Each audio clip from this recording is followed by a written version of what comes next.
আমরা ঘুমের মধ্যে নানা ধরনের স্বপ্ন দেখে থাকি, আর সেই স্বপ্নের অর্থও হয় ভিন্ন ভিন্ন। আজকে আমরা আলোচনা করব, স্বপ্নে যদি কেউ লেবু দেখতে পায় তাহলে সেই স্বপ্নের কী অর্থ হবে। আগেই বলে রাখি, স্বপ্নের অর্থ বয়স ও নারী পুরুষ ভেদে ভিন্ন ভিন্ন হতে পারে।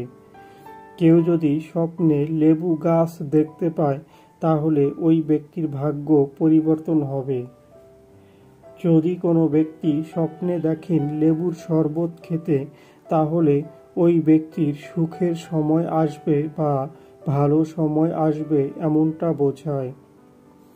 যদি কোনো ব্যক্তি স্বপ্নে দেখেন গাছ থেকে লেবু ছিঁড়তে, তাহলে ওই ব্যক্তির টাকা পয়সা আয় উন্নতি বৃদ্ধি পাবে এমনটা বোঝায়।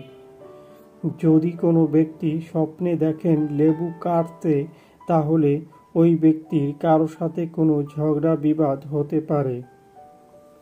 যদি কোনো ব্যক্তি স্বপ্নে দেখেন লেবু খেতে, তাহলে ওই ব্যক্তির কোনো রোগবালাই থাকলে সেই রোগবালাই থেকে খুব শীঘ্রই মুক্ত হবে এমনটা বোঝায়।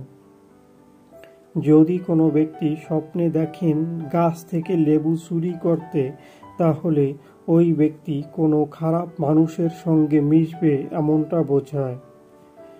যদি কোনো ব্যক্তি স্বপ্নে দেখেন লেবু কিনতে, তাহলে ওই ব্যক্তির পরিবারে সুখ শান্তি ফিরে আসবে এমনটা বোঝায়। যদি কোনো ব্যক্তি স্বপ্নে দেখেন লেবু বিক্রি করতে, তাহলে ওই ব্যক্তি বেকার হলে ওই ব্যক্তির কোনো কাজের সন্ধান হবে এমনটা বোঝায়।